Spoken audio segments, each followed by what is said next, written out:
fotogénica porque é que ao cámara non se lle pon nunca na puta vida o porco así. O Xecouto de Caza desplázase hasta terras de Melide. Aquí achegámosvos as incidencias da Supercopa Galicia para cans de rastro sobre Xabarín. Acompañádenos.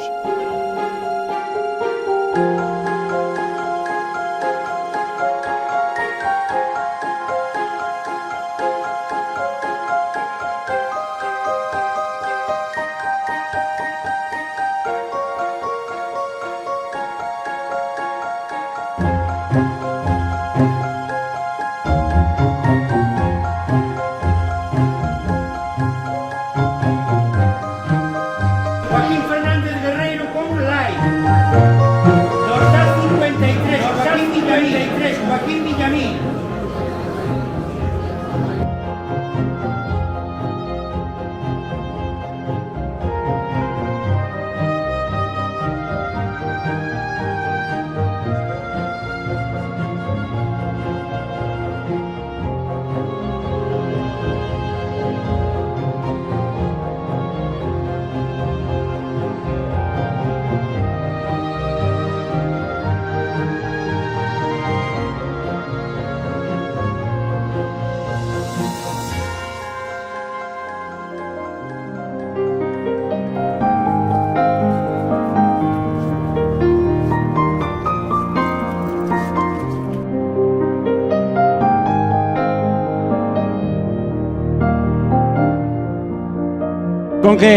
Con qué perro te acompañas para participar en este tipo de campeonatos? Con un sagüesillo negro de Embelé se llama. Ya quedé campeón de Asturias una vez con él y subcampeón de España.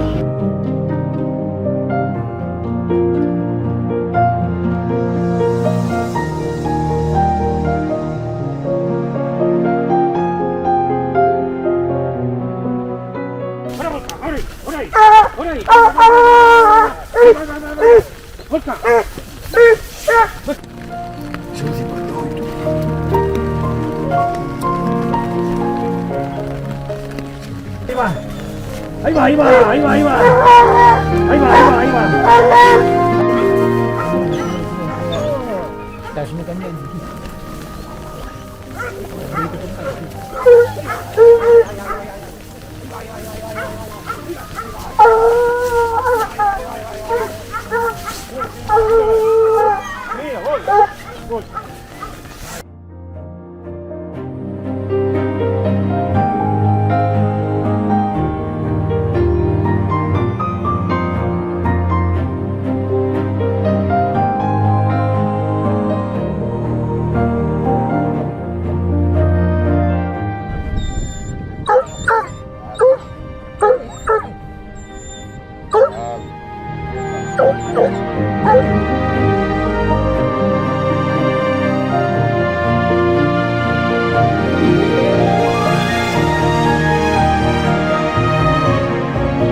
Bueno, pois un ano máis, Juan Vecino, pola Supercopa Terras de Melide, Juan. Hola, bos días. Sí, estamos aquí en este evento xa consolidado, un ano máis, Hoxe tuvemos a desgracia de ter unha climatología moi adversa, chovendo a cántaros, nevando incluso, moi complicado, rastros complicadísimos, borrados por a neve, pero bueno, gracias a Dios saliu todo ben e nada. Hai cousas que non se poden controlar como ao tempo. Ainda así, cada vez máis, digamos, os cans son máis especialistas en este tipo de probas, non, Juan?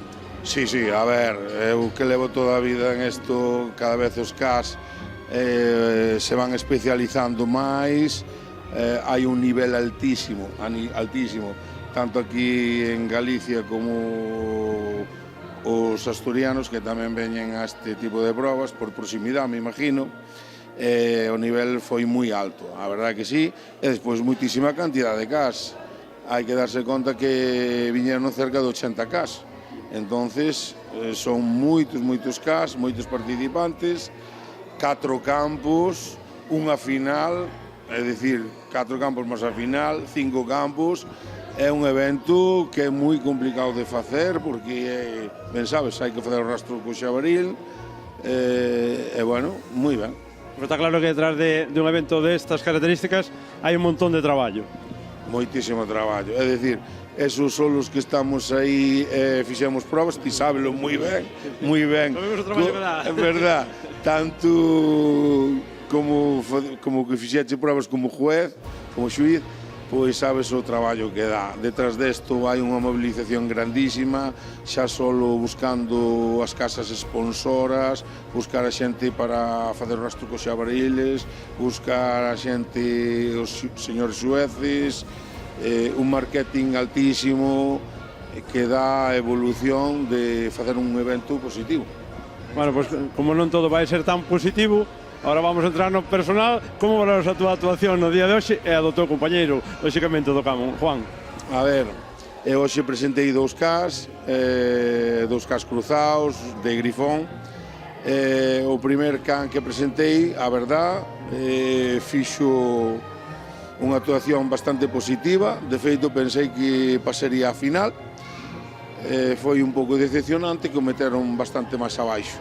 E, polo tanto, nada, quedei nas portas. E a segunda cadela, pois nada, quedou un punto por debaixo do can, o sea que os dous aí. Pero, bueno, moi contento, os que vimos este tipo de eventos xa sabemos que un día fan o mellor, outro día fan o peor. Hai cas que o fixeron mellor cos teus, posiblemente, entonces, pois nada, a pasar o día, a divertirse, boa cara para todos. E seguir traballando e intentar po ano volver a terras de Melide. Correcto, hai que seguir vindo a este tipo de eventos e máis a Terra de Melide, que é un evento consolidado, ano tras ano, cada vez ven máis xente, cada vez millores trofeos, millores premios, e non é solo, é unha xuntanza que temos dos compañeiros tanto de aquí de Galicia como asturianos, cántabros, nos xuntamos, bueno, botamos unhas parrafadas e unhas risas e é o que levamos en positivo. Pois moitísimas gracias, non só por participar un ano máis, senón por toda unha vida dedicado a aportar moitísimas cousas a este mundo dos cans de rastro. Moitísimas gracias, Juan. Gracias a vos por a visita, veña.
Podía estar así a la mañana. Sí.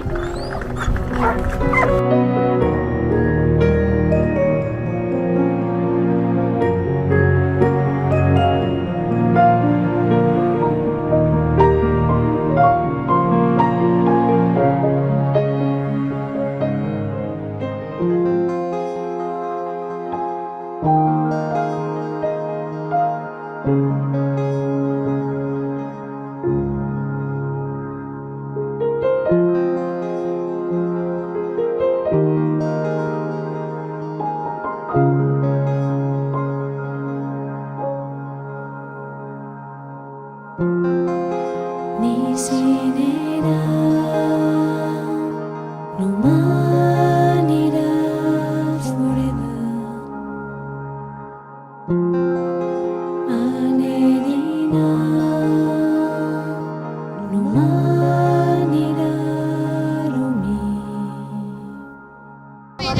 ¡Vamos, Aibera! ¡Vamos, pequeña! Vamos, Levita, vamos, Levita.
Vamos, vamos, Mirlo, muy bien.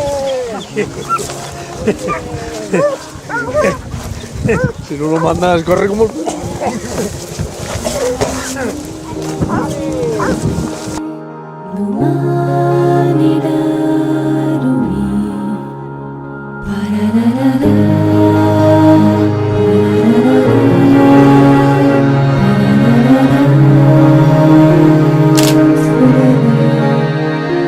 Buenos días, Cristina. Buenos días.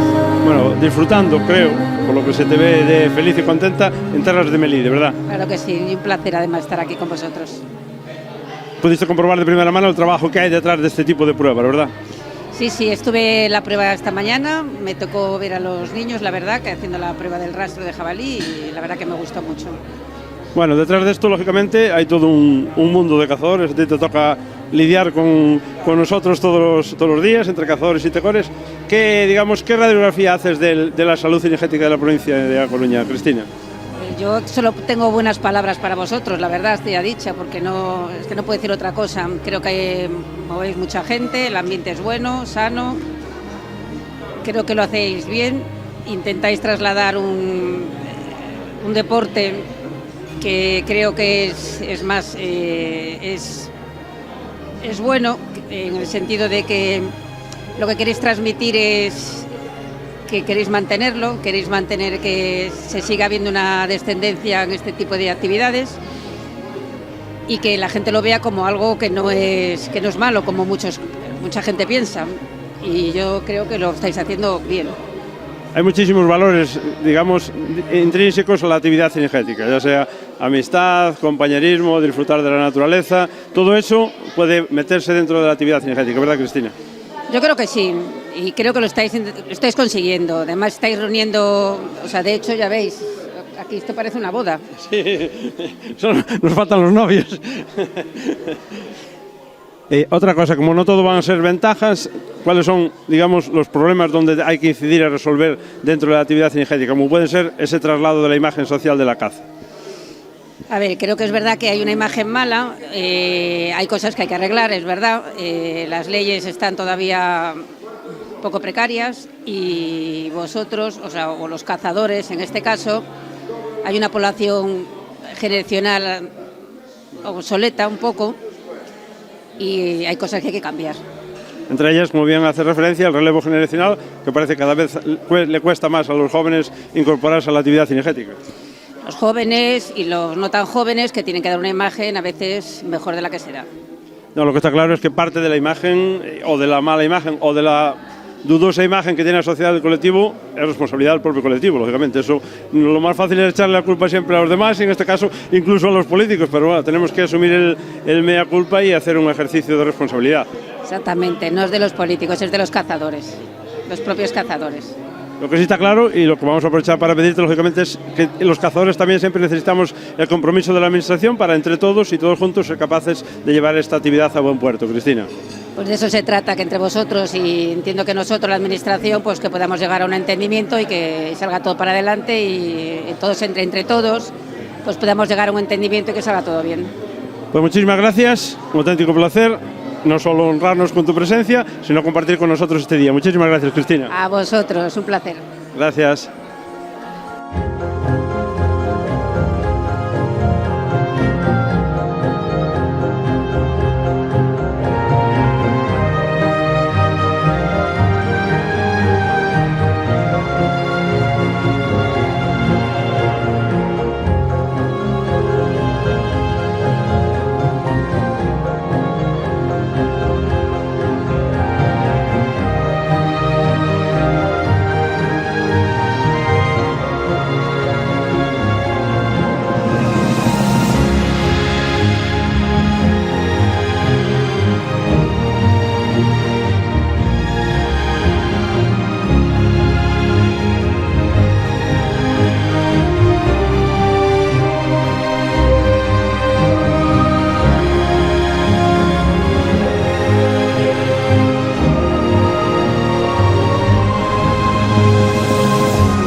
Buenos días. Vamos a acostar con la cuerda floja enfrente a los dos jueces, ¿vale?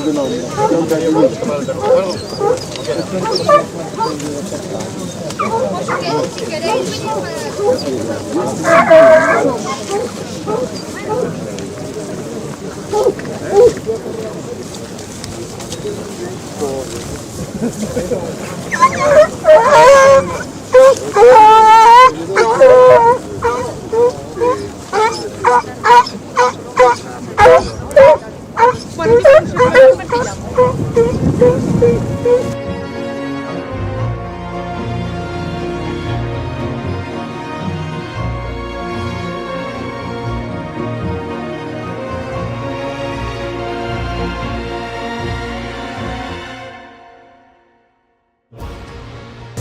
Espacio.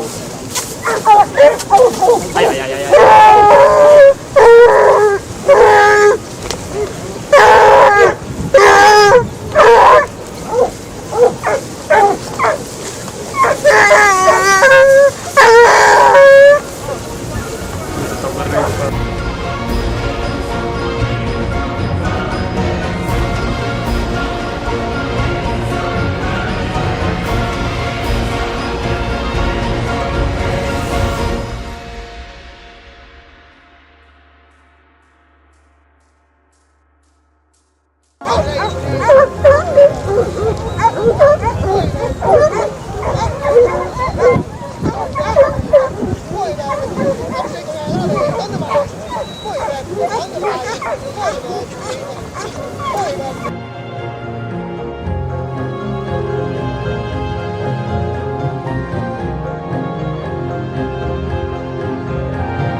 Christopher. Ya no vamos a final.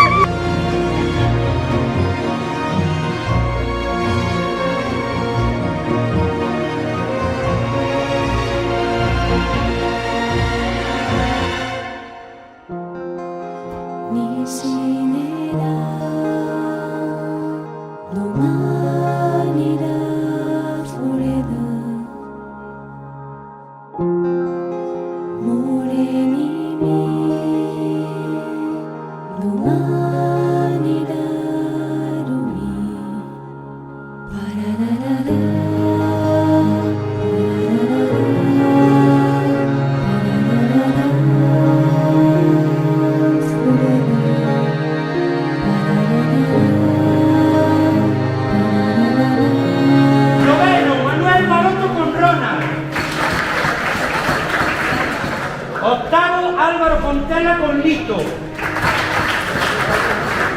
Séptimo, Fernando Uría con Gilda. Sexto, Francisco Rodeiro con Pistola. Quinto clasificado, Bárbara Fontán con Sono. Cuarto clasificado, Salvador Sestero con Beba. Y podium para tercer clasificado, Iván Berros con Dembélé. Nos acompaña ni más ni menos que el tercer clasificado en la prueba. Felicidades y enhorabuena, Iván. Gracias. ¿Qué destacarías del día de hoy? Bueno, destacar nada, todo bien en general, la verdad. No siendo el agua y el frío que pasamos, lo demás todo bien. Tus compañeros resaltaban la competitividad, la participación y sobre todo la exigencia, la alta exigencia entre los participantes. Mucho nivel en esta final hoy, la verdad. Se vio bastante. Tuvo que ser jodido para los jueces, porque la verdad. No se lo ponéis fácil. Estaba algo chungo, sí. ¿Con qué perro te acompañas para participar en este tipo de campeonatos? Con un sagüesillo negro de Dembélé se llama. Ya quedé campeón de Asturias una vez con él y subcampeón de España. Bueno, pero cada vez va menos y hoy salió hoy el día y. Segundo clasificado, José María Iturralde con Fina. Seguimos por tierras de Melide y nada más ni nada menos el subcampeón de la prueba de este año, José María Iturralde. En primer lugar, felicidades y enhorabuena, José María. Gracias, muchas gracias. ¿Cómo has visto la prueba? Que empezó dura por la mañana, sea de paso. A ver, aparte de la climatología que ha sido infernal, nevaba, pero bueno, y la primera fase también ha estado bastante reñida, pero la final ha sido. Yo no he visto una final como la de hoy. ¿Con qué te acompañas para alcanzar este segundo puesto en la prueba? Pues tengo una perra que además compré en Galicia, o sea, sí, y pues eso, una perra que ya tiene sus años, y bueno, pues he venido con el hijo. Yo pensaba que el hijo iba a quedar antes que yo, pero bueno, ha quedado detrás, ni más. ¿Qué destacarías de la actuación de hoy? Bueno, la tuya es más habitual, pero la de la perra, ¿qué destacarías? No, la perra ya tiene sus años y ya no tiene el nivel que tenía hace 4 o 5 años, pero bueno, pues una perra segura y segura, sin más. En un terreno duro, con nieve por la mañana y sobre todo lo que destacó también tu compañero campeón de la prueba, con un altísimo nivel tanto de participación, digamos, como de calidad y sobre todo de exigencia, ¿no? Sí, pero es que lo bueno de todo ha sido que ha sido para todos igual, no ha habido diferencias del terreno y eso, y bueno, pues ha estado muy competido.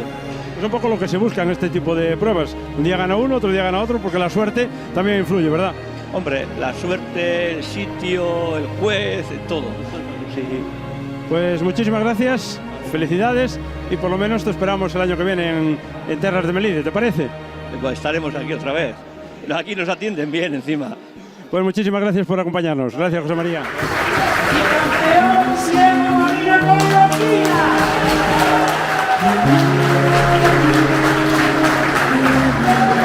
Bueno, pues nos acompaña Diego Molina en primer lugar. Enhorabuena, Diego, por este campeonato. Muchas gracias, muchas gracias. Bueno, ¿cuál es tu primera impresión de este evento, Diego? Bueno, fue un campeonato que fue una final muy reñida, muchos perros haciéndolo bien y bueno, la verdad que debe estar la cosa, no vi los puntos todavía, pero creo que tuvo que estar muy ajustado. Pero bueno. Le echamos un vistazo de reojo, te proclamaste campeón con 266,50. Pues, no, pero el segundo 2.59, creo. Pues, era muy ajustado. No 10 puntos, ya se vio al pase de la final que los perros que lo hicieron bien. buena suerte. Hablando de perros, ¿con qué perro participas? Con Loquina, una Astur cántabra que tiene ahora, va a hacer 4 años, criada biberón de pequeñina, y aquí está dando... Bueno, ahora te lo agradece con creces lo de crear la biberón, ¿no? Sí, sí, eso es, la verdad que sí. El fin de semana ya quedamos campeones en la Copa Cantabria también. Bueno, hay que seguir ahí. Hay que mimar esa herramienta, ¿no, Diego? Sí, este año hay que mirar por ella. Hablando de mirar por ella, ¿qué hay detrás de este primer puesto o de cualquier otra actuación buena, tanto de perro como montero, en cualquier tipo de campeonato? Muchísimo trabajo, ¿verdad, Diego? Sí, muchísimo trabajo, de entrenamiento, días de agua, frío, lo que sea, y trabajar por ellos, entrenar, salir de trabajar, entrenar, y todo lleva su tiempo bastante. Hoy la verdad es que a primera hora y en el primer pase de los campos el tiempo no acompañó mucho, ¿verdad? No, además de primero estaba nevado, todo el campo donde empezamos estaba con nieve, y el tiempo después fue acompañándonos un poquitín, dejónos la final buen tiempo, y bueno, después de todo libremos el día. Aparte de ser el campeón de esta prueba, es un auténtico placer vivir estos días de convivencia en torno al rastro de jabalí, ¿verdad, Diego? Sí, nosotros ya vinimos ayer, pasamos el fin de semana aquí, y aquí peleamos por un puesto, pero somos como si fuésemos una familia todos, tanto de Galicia, Santander, de País Vasco, Asturias, de todos los sitios, y como si fuésemos una familia, vamos. Es lo bueno que tiene la caza en sí. Sí, eso es verdad. Bueno, pues nada, que siga disfrutando de esa excelente perra, que lógicamente el trabajo del montero también tiene una parte importante en la puntuación, pero parece ser que os entendéis perfectamente y que por lo menos te siga dando muchísimos éxitos. Muchísimas gracias, enhorabuena, felicidades y por lo menos hasta el año que viene, Diego. Sí, muchas gracias. Gracias a ti.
Sorpresa toparnos con don Andrés Tocheiro. Boas tardes, Andrés. Boas tardes, un placer estar aquí.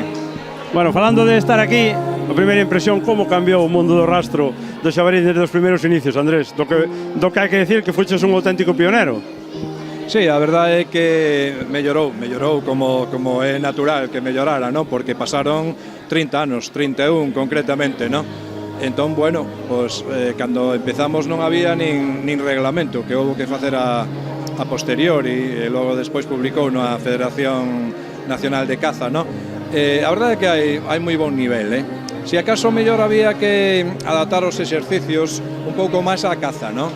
É dicir, que os concursos foran, digamos, un reflexo da caza. A mellor, bueno, pues está un pouco no sentido, está un pouco destinados a máis ben a espectáculo, ¿no? Más que a exercicio cinexético, pero bueno, irase mellorando, e creo que van en bon camiño, ¿no? Como se vos ocorreu, alá fai máis de 30 anos, comenzar con esta locura, Andrés? Bueno, empezou un pouco Eliseo, eu, Óscar en Cangas de Narcea, Benjamín en Corrales de Buelna, en Santander.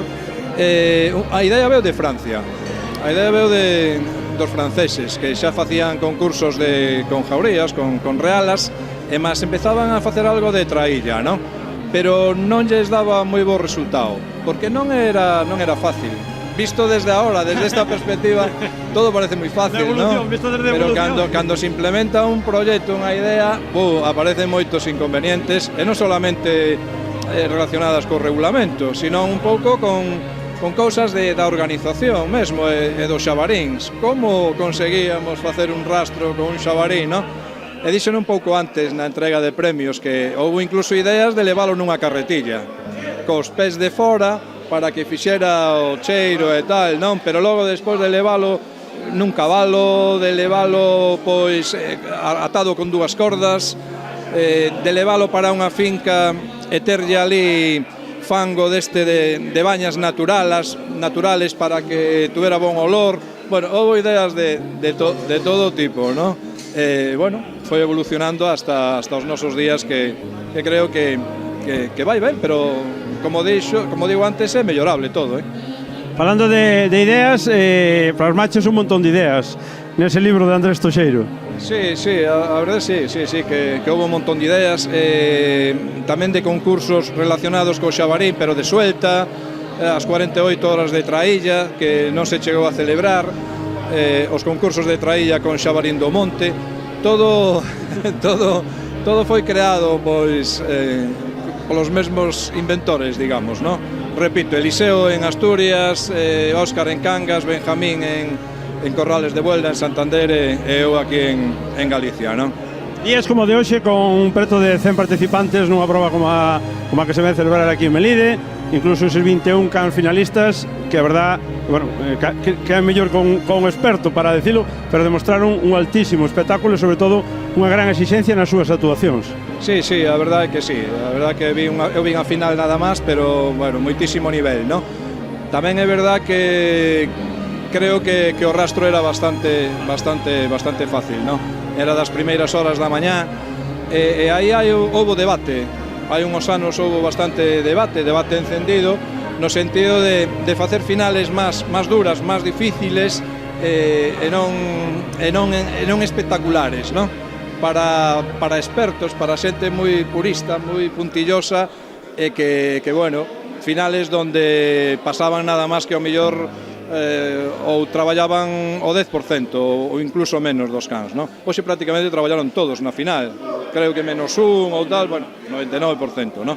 Entonces hai un pouco ese debate, esa discusión de como ten que ser a final, o sea, difícil ou espectacular ou como ten que ser. Era un pouco de día de hoxe a esas dúas formas, non? O que se busca un pouco tamén é dotar de espectáculo, non só pos participantes na final, senón pos espectadores. Sí, exactamente, unha final moi dura, con un rastro moi difícil de enganchar, e moi difícil de traballar, sería para xente de traílla además pura e dura, non? Unha como a doxe para todo o público, non? Que é unha actividade de ocio, de esparcimento e que é espectacular, non? Pero bueno, hai esas dúas vertientes, esas dúas ideas, non? Bueno, que tamén deixámosla no aire, podese facer unha final para o espectáculo e unha final máis exixente. Sí, sería posible, non sei se se fai en algún sitio, pero sí, que non é unha idea moi descabellada, non? Claro, tamén hai que ter en conta que hai que despois todo eso encaixalo nunha mañán, hai que velo que a xente quere prácticamente estar comendo ás 3 da tarde. Sí. Eu creo que a fai anos tamén era impensable irse a unha fase clasificatoria de 4 campos, hoxe, por exemplo, vimos 4 campos marcados, eso requiere pois de 4 xabarís, polo menos 8 xueces, un despliegue importante, que sí que hai cousas que se poden mellorar. Tamén se podía facer a final despois de comer, por poñer un exemplo, que con lo cual sería máis duro, pero bueno. De feito, os primeiros concursos eran 2 días. O regulamento está feito, que se feixo no 94, o borrador, que logo despois publicou a Federación Española de Caza, en plan así, digamos que resumen ou sintetizado, pois estaba feito para 2 días. Sí, tiña outra estrutura, non? Pero bueno, a mellor non é por motivos de desplazamientos e tal, de hospedaxe, pois seguramente que vai mellor así un día solo e tal como está ahora estruturado, non? Deixando un pouco o tema espectáculo, que isto ten moito de espectáculo, como vai a caza ao xabarí en Galicia? Bueno, últimamente non estou moi enterado, que a teño así media abandonada, non? Eu dedicábame últimamente ao rastreo selectivo, non? O rastreo de grandes machos. De feito, fixeron referencia aí do 10 de 10, é dicir, aplazar 10 machos en 10 xornadas consecutivas, non? E conseguí, creo que no 2009, non? Polo que teño ahora entendido, que non, bueno, xa che digo, non estou moi ao tanto, creo que en algúns tecores que baixou o xabarí, en outros pois sigue habendo pois unha población importante, non? O que ten o xabarín é que, falaba coa delegada territorial, é un problema de habituación. Está moi civilizado, está pois, ao redor das casas, nos xardines, no medio das cidades, pero eso non quere decir que haxa máis, Son máis visibles e incluso máis televisivos. Exactamente, están máis civilizados, pero non quere decir que houbera non sei, unha explosión demográfica de xabarín aí relevante, non? Eu recordo anos, creo que recordo anos de máis xabaríns. En outros escenarios, non? Mais no monte, pasa igual que os osos. Sempre houve algún oso pois, na zona de León, Villablino e por aí, pero non baixaban as aldeas. Agora sí, os animales parece ser que se están civilizando, eso habría que... Hai moitas viviendas vacías, os tíos dicen, que nos quedamos? Pode ser, o eso do rural e tal, non? Que pode influir. E o que había que facer é revertir esa situación de habituación, non? Que os animales volvan para o monte. Entón agora non é fácil saber se hai máis ou se hai menos, se hai unha superpoblación ou non, pero penso que hai menos que outros anos e afición hai moitísima, non? Aparte, digamos, desplazouse tamén moito aficionado de caza menor. Sí, hombre, faltaría máis. Ante a debacle das poblacións de caza menor, o que fixo o colectivo foi girar hacia a caza maior. Xa, sí, efectivamente, eso foi, pero xa anos deso, xa hai tempo que bueno, que o cambio veu causado polo que acabas de comentar, non? Como o futuro, pois non sei, non me atrevo a vaticinar un pouco, pero creo que bueno, que non hai moita chavalería, que non hai un cambio generacional, como se suele decir, non? O que tiña que haber, si, hoxe uns chavaliños aí facendo uns amagos de rastreo. Pero logo teñen que crecer e manterse, que é ese o problema. Exactamente, non? Eu teño esa experiencia na casa de que... Casi todos por dentro. Un rapaz que tiña moita afición, pero aos 15 a 16 anos cambiou para... É incompatible, digamos, a vida social hoxe en día con salir a cazar, porque moitas veces cando eles veñen, todavía xa o pai non está na casa. Eu creo que o número de licencias está decrecendo e tal, e xa digo, o cambio generacional non está funcionando. Bueno, pues tenemos que seguir intentando, Andrés. Non nos queda nada máis que agradecerche, lógicamente, a túa aportación, porque o que se fai sempre queda aí. Falar de Rastro de Xabarí e falar de Andrés Toxeiro en Galicia, pois a verdad é que todo un honor. Moitísimas gracias, Andrés. Un placer, Pablo. Gracias. Bueno, pois cerramos xornada, cerramos Supercopa Galicia Terras de Melide. Bueno, non se me ocurre nada máis que, como decía aquel, dúas palabras. Impresionante unha vez máis, Tony. Bueno, impresionante a xente, toda a xente que nos acompaña. Nada é impresionante se non tuviéramos esta afición que temos e que hai que cuidar. A caza hai que cuidala, o medio ambiente hai que cuidar, as persoas e os nenos son o noso futuro, e aquí en Melide vese reflejado que a caza ten futuro. A caza ten futuro, por suposto, pero tamén un evento como de hoxe ten moitísimas horas de traballo detrás, Tono. Bueno, pero son horas dedicadas a unha cousa que realmente te encanta, que te emociona e que faz para os demais. Melide foi concebido para que a xente disfrute e que veña a conocer o noso gran concello. Falando de vir a conocer, o sea, aquí había xente de Galicia, de Asturias, de Cantabria. Igual hai que ir pensando en darlle a categoría de internacional a isto. Bueno, Melide foi o sitio de Europa, fai 4 anos que máis probas realizou nun territorio a nivel europeo. Fixéramos sprinters, fixéramos rastro de sangre, San Huberto, fixéramos rastro de coello, por canina Federación, rastro de jabalí por tamén impresionante, fixéramos outra prueba máis, cos Spaniels tamén. E bueno, Melide tuvo uns anos que foi digamos, un referente a nivel de Europa, pero bueno, que necesitamos moito apoio para un campeonato como o de hoxe, fai falta moito apoio económico, e bueno, que costa. A veces non se obtén todo o que se debería.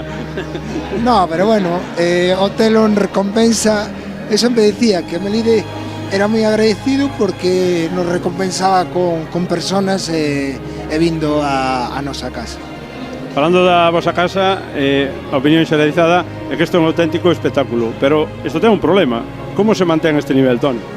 Bueno, pois gracias a todo un equipo de personas que realmente fan que a Supercopa Galicia, Terra de Melide, pois que este moi ben xestionada, desde a búsqueda de campos hasta a realización da proba. Son moitas horas de traballo, moitas horas de colaboración por xueces como Casal, como Emilio, como Carlos. Carlos é unha peza fundamental dentro da nosa prueba, non? Sí, ele é o ejecutor tamén. E bueno, moita xente que nos rodea, que ven aos campos, que nos pasea os jabalís, como Peteiro, Perilla é unha persona que está en todo momento, que xa teñe moitísima experiencia e que saben desarrollar a prueba. Despois está José Ángel, son xente moi veterana que, bueno, que xa levamos a casi 14 anos neste Melide.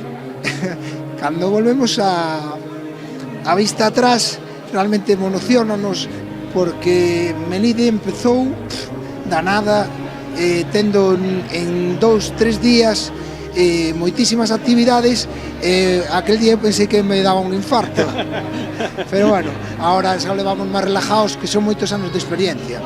Bueno, temos moitos asturianos, cántabros, galegos, leoneses, de todos lados de España. Pois é unha prueba mate referencia. Acabas de descubrir parte do secreto de Melide, que ainda que sea inconscientemente, acabas de decir que parte do secreto está en rodearse dos mellores, non, Tono? Sí, bueno, claro, sempre me intento rodear dos mellores. Iso é como, a miña muller é unha peza moi fundamental tamén, porque sin ela non, eu dedicolle moitísimas horas a nivel cinegético e a preparar todo isto, pero danos moita satisfacción. A miña filla hoxe sabe xa como desarrollar un campeonato, porque desde que naceu ve isto.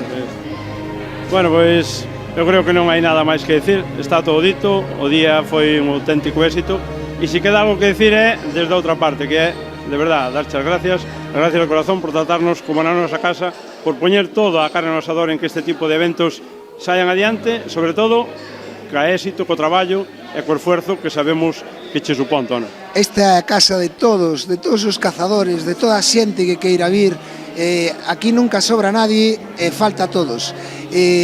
Dar as gracias á Mesa Galega, ao Canal 9, sobre todo por difundir os valores que moitas veces temos falado en privado, que faremos unha entrevista como teño prometido, os valores que na caza ten que ser amizade, compañerismo, unión e diversión. O monte non se vai a competir, vaise a pasalo ben, rodearse de amigos, rodearse de xente boa e de conocidos.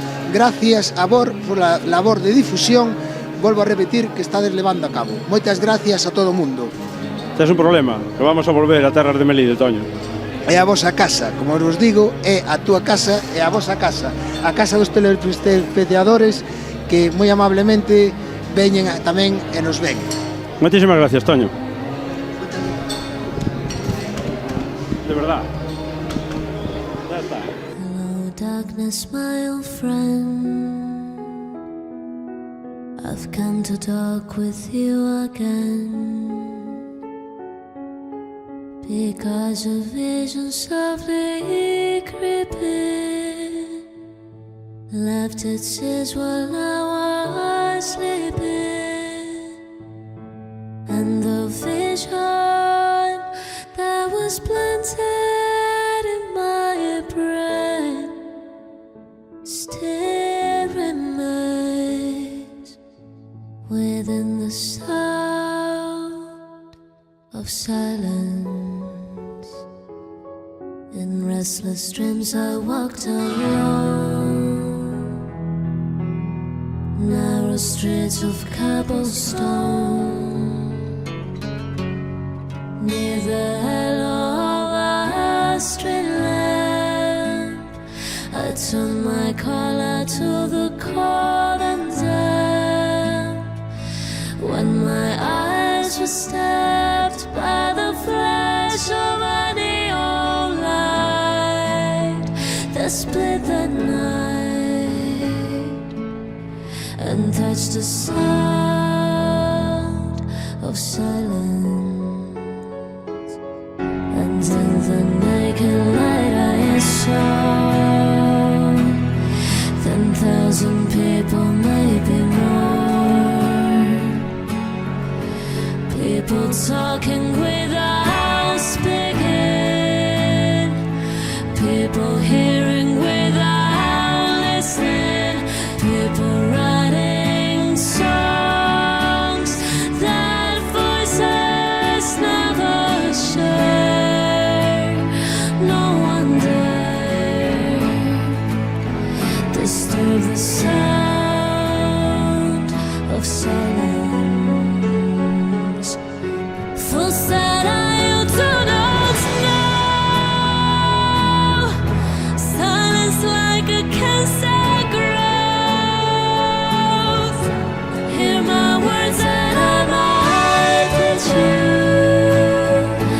Take my arms that I might reach you. But my words, like silent raindrops, fell and echo in the wells of silence.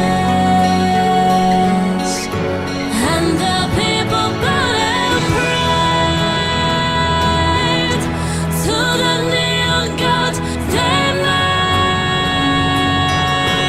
And the sun flashed out